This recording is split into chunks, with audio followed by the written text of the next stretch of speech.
The northeastern part of India is truly a land of diverse culture and ethnicity.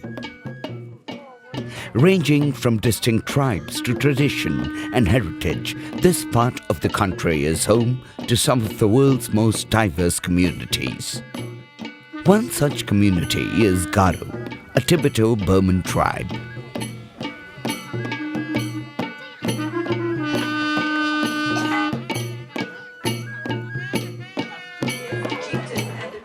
A majority of this ethnic group resides in Meghalaya, whereas sparse populations reside in neighboring states such as Nagaland, Assam, and Tripura.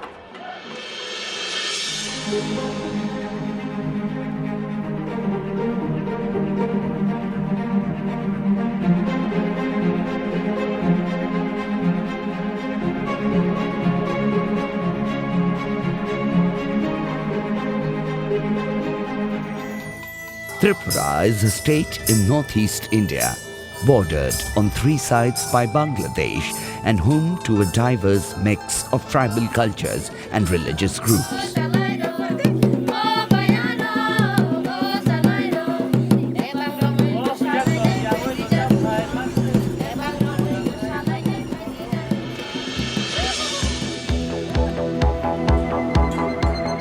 In the capital Agartala, the imposing Ujjanta Palace is set among Mughal gardens is an important landmark.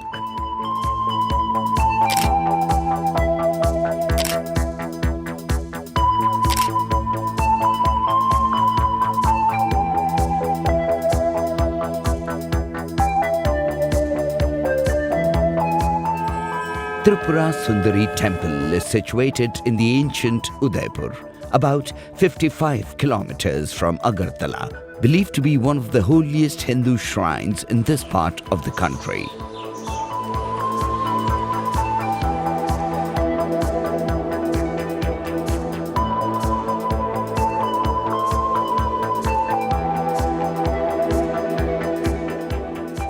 South of the city, Neer Mahal Summer Palace sits in the middle of the lake Rudrasagar and blends amazing architectural styles.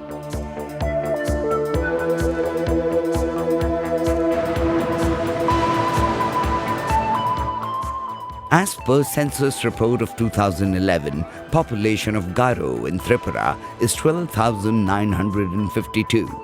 At present, as per survey conducted by Tripura Garo Union, population of Garo in Tripura as on 2016 is 16,086 numbers. Number of families 2,681, males 8,227 numbers, and female 8,059 numbers. The major concentrations are at Udaipur subdivision and Ambasa subdivision of Tripura. There are various interpretations as to where the word Garo was derived from. Theoretical evidences state that the word might have been derived from a chief named Garo Mandal, a Tibetan place called Garo Pradesh, and a specific tribe named Garo Ganching. Theories also state that the name might possibly have been derived from a native bird named Garuda.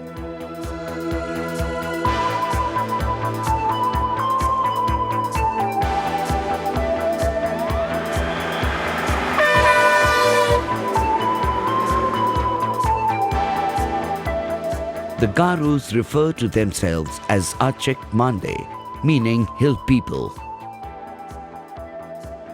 This particular tribe has been known in history for their vicious nature. British and Mughal invaders saw how such people fought against invasions.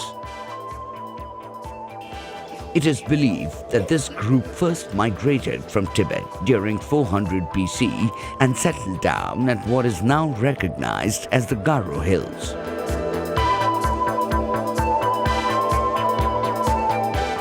population scattered as time progressed and many Garos took shelter at the neighboring paths.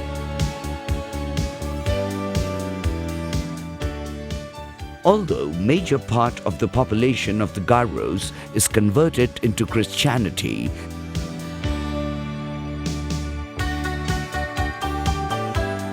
still a significant population of them living in Tripura are still following their traditional religion.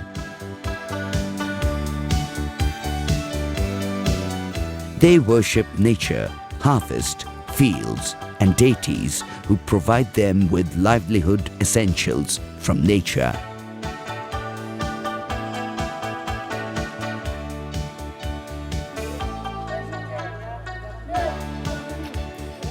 The converted Garos celebrate Christmas and New Year with great enthusiasm.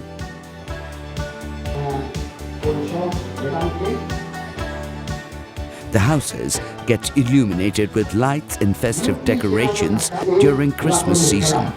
The churches become the hub of social events and worship.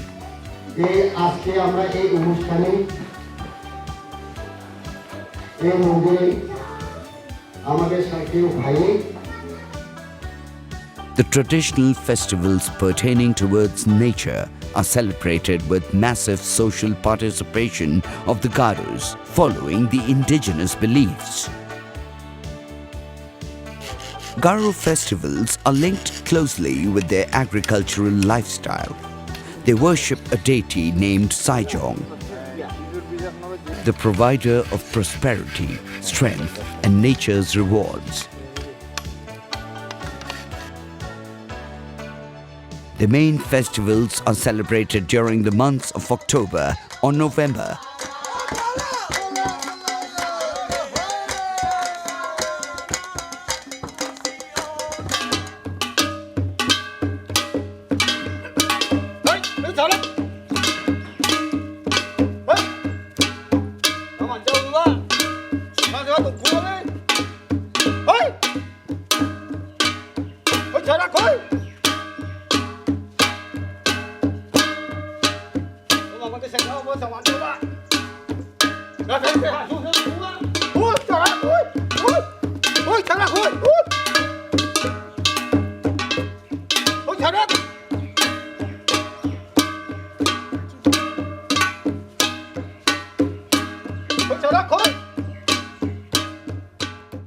Traditionally, the local priest chants mantras before cultivation for well-being, success of harvests.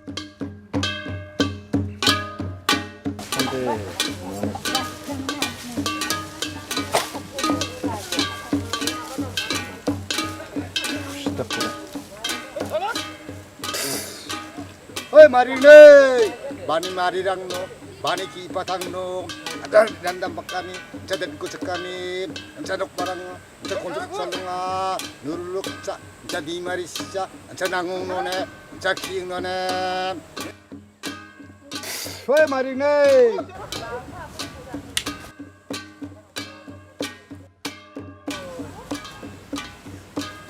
Hey, marine! Bani marirangno, bani ki patangno, da haboni, dandakani, dan kucukani, dan dambakani, ja ponunga, ja miselunga, ja nurulukcha, ja dimarischa, ja nangungnone, ja kiunone.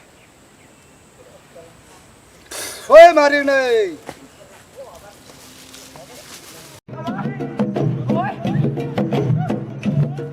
The Wangala of Asanang. The 100 Drum Festival of Asanang is a major event held either during October or November. Thousands of people, ranging from youngsters to adults, gather for the occasion.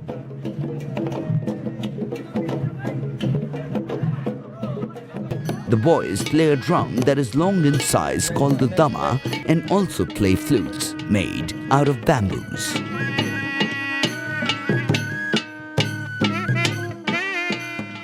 The occasion is accompanied by girls who dance along the folk tunes and drum beats. They all dance in a circular pattern, attired in colorful ethnic costumes. Garo folklore basically revolves around the romanticized elements of nature: livelihood struggles, love, tragedy, human desire, so on and so forth.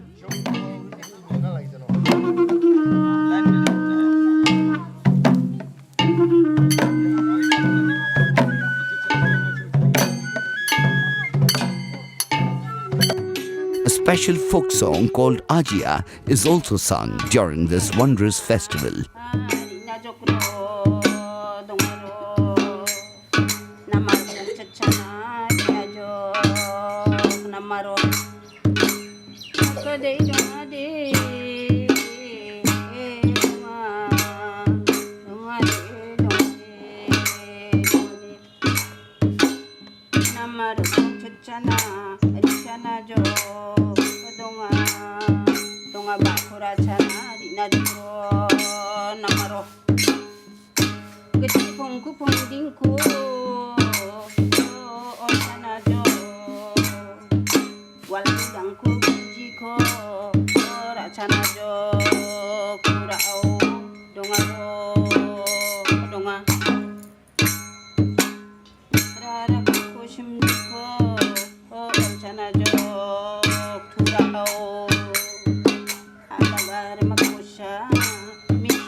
In the Wangala festival, they offer their worship and appreciation to the Creator and organize a feast for the entire community.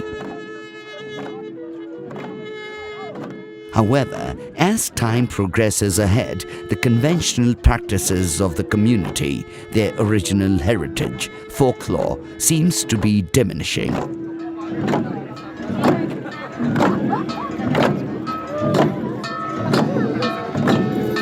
Scholars and various other intellectuals, including tribesmen, are taking benevolent steps to preserve such an enriched culture.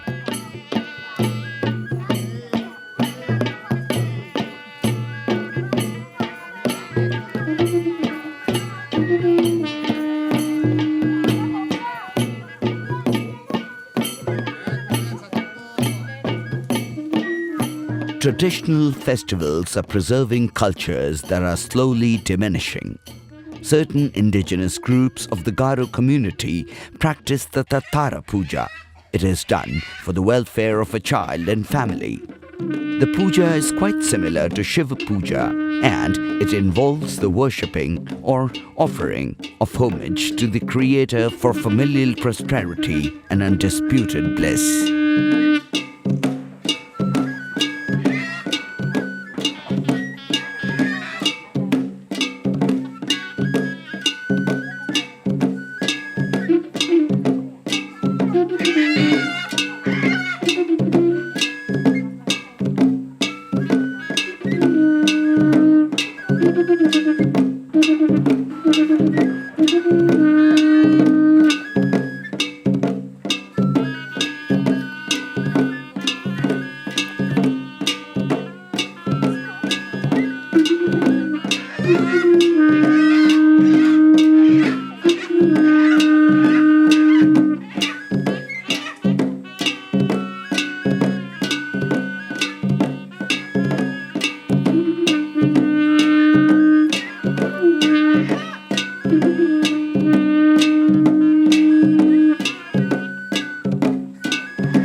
The tribe is one of the few matrilineal societies in the entire world. Titles are inherited from the mother, and the daughter receives land or property as generations pass. The son usually leaves his parents' home and train themselves at Nok Pantis, which is a bachelor's village dormitory. The boy returns to his wife's home after marrying.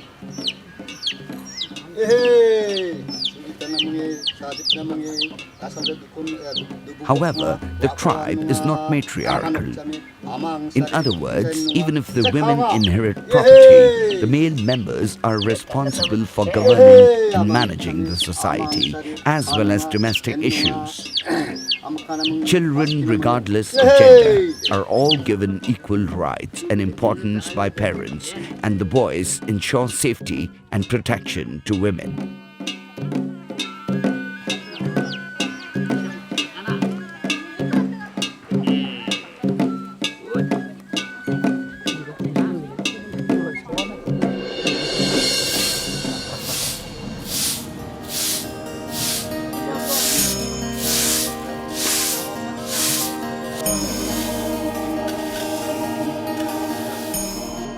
One can come across glimpses of their traditional practices among the Garos in Tripura, such as the erection of wooden pillars for every dead person. These pillars are called kema.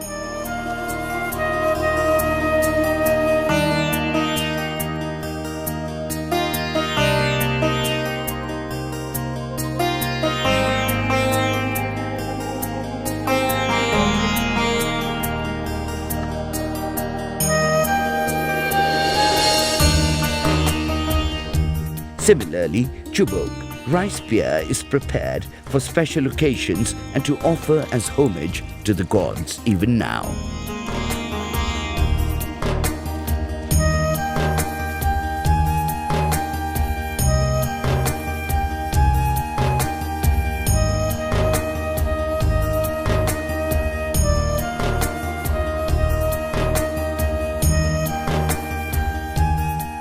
Moms would sing lullabies to their children before they sleep. And the unity among tribesmen is also very rigid.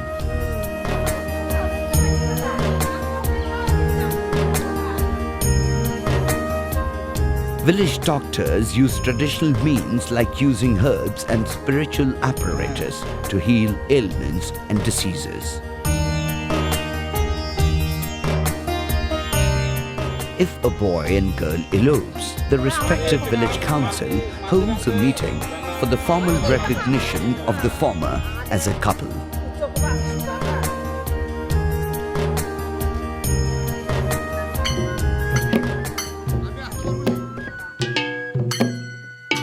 The Garo cultural heritage is very diverse. They are known for their wide expanse of handcrafted ornaments, weapons, and distinctive architectural styles that befits purposes of the community. There's a traditional dress of the tribe named Takamanda. It looks fabulous when adorned with their colorful handcrafted ornaments.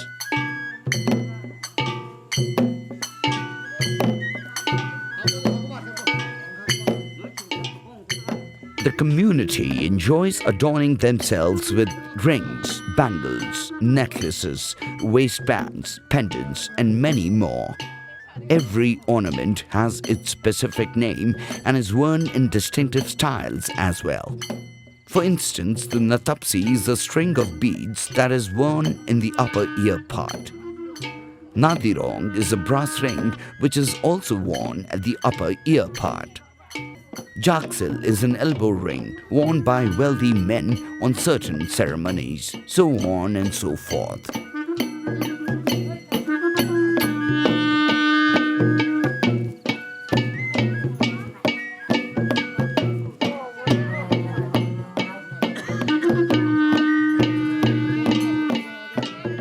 Certain ornaments are markers of status and dignity as well. Along with the distinction in ornaments, the community also has its own fine share of arms and weapons. They have a special sword called the millam, which is a dual-edged sword carved out of one single piece of iron. Other weapons include axe, spears, daggers, shield, bow, and arrow.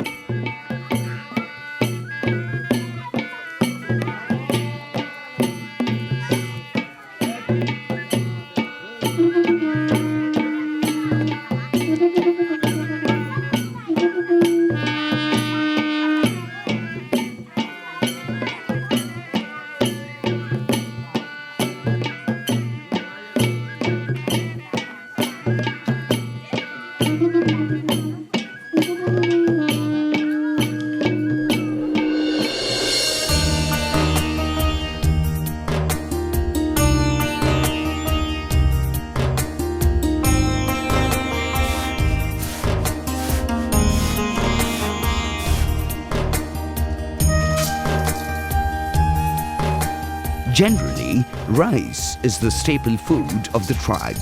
Traditionally, they are well acquainted with the apparatus of boiling paddy for preparing boiled rice.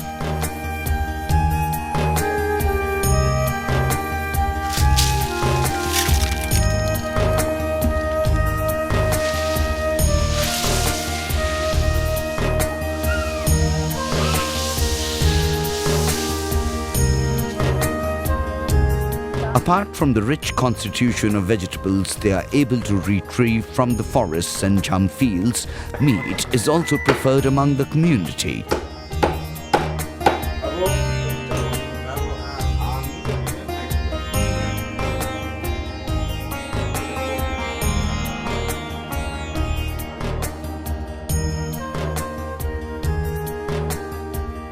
One of their finest delicacies that are actually popular in the entire northeastern part is the bamboo shoot curry.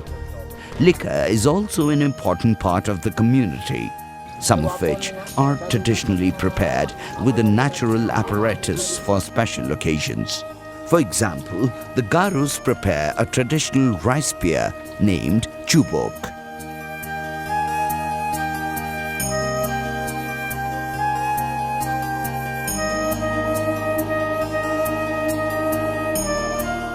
Fishing is also a part of their daily lives. The practice of fishing, both for domestic purposes and trading in the nearby marketplaces, is widespread.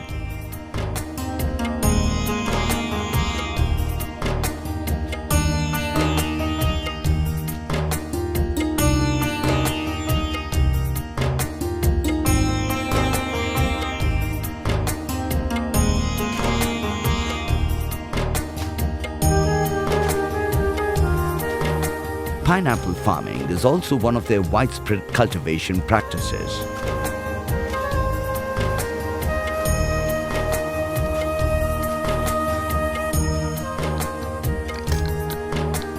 Animals and poultry are also reared in their farms. This includes pigs, cattle, chicken, duck, etc.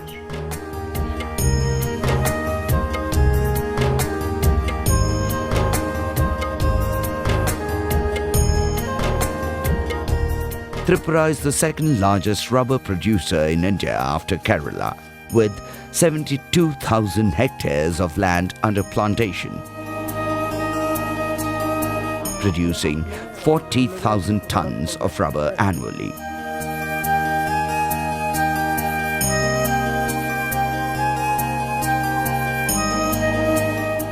Tripura's annual turnover from rubber cultivation is about 480 crores.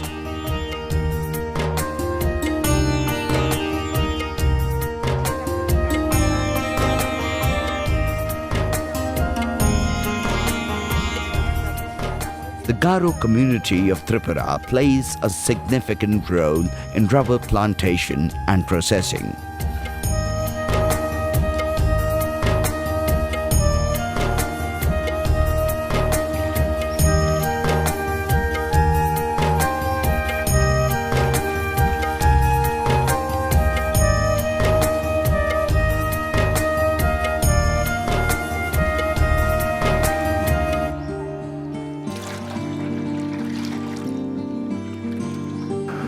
Lots of Garo people work in rubber farming and processing units.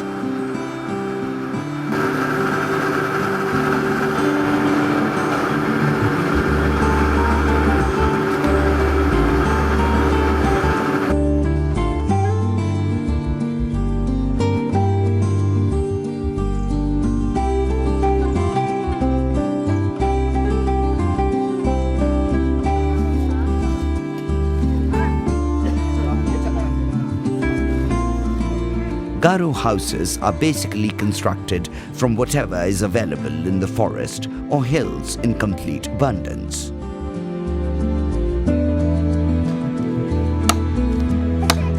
Such materials include bamboo, cane, and timber. Garo architecture has certain classifications, which are as follows. Jam Siring. Jam siring is the small number of huts constructed in orchards and rice fields. Seasonal produce such as fruits are stored in these huts.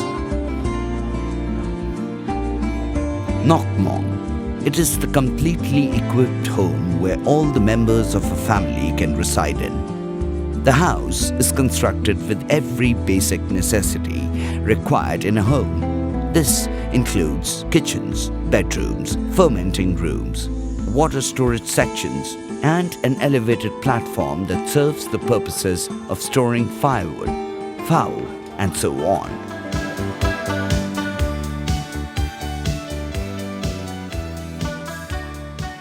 Jamodai. It is also referred to as the field house and is constructed in the jam harvest lands. Often, from safety against wild animals, such small houses are constructed on treetops. It is believed that Garo literature was passed on from early generations to the latter ones orally. This oral tradition of literature is one aspect that sets the Garo literature apart from other forms of literature. Likewise, stories, folklore, and tales of heroes were shared by the elders to younger ones during their special moments or perhaps sitting around bonfires.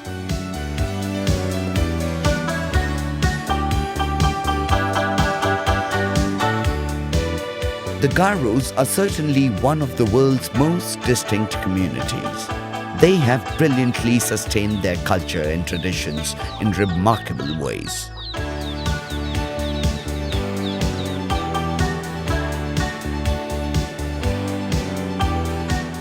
The tourism industry now welcomes the world to showcase their beautiful lifestyle, their enriched histories, stories about bravery, romanticism on nature, and not to forget all the beautiful festivals that gratifies nature for whatever it has provided.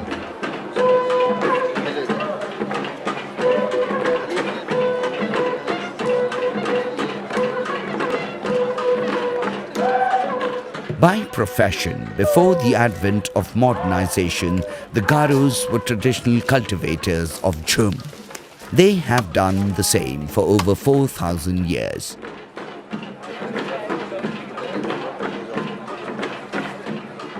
Other professions include hunting and attaining the status of warrior, Matkrik.